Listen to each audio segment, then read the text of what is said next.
Voltunk a Red Bull Fesztiválon kocsival. Jó volt. Ilyen jó kis dugóba voltunk egy óráig, azt nem láttunk semmit. Visszajöttünk ide. Leparkoltam itt a templom előtt. Fú. Ez nagyon jó volt. Most már meg kellett érkezni.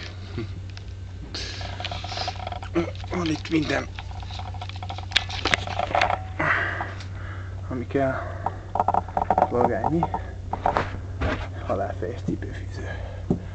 És fú, behúztunk egy jó nagy kamiont az előbb. Nagyon. Nem is tudom, mit akartam mondani. Csak annyi, hogy jó kis nap. Ez a legjobb része. Hány óra van, bassz meg?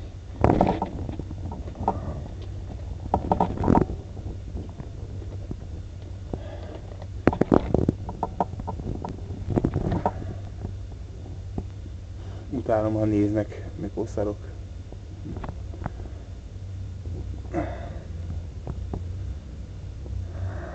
De hát... muszáj.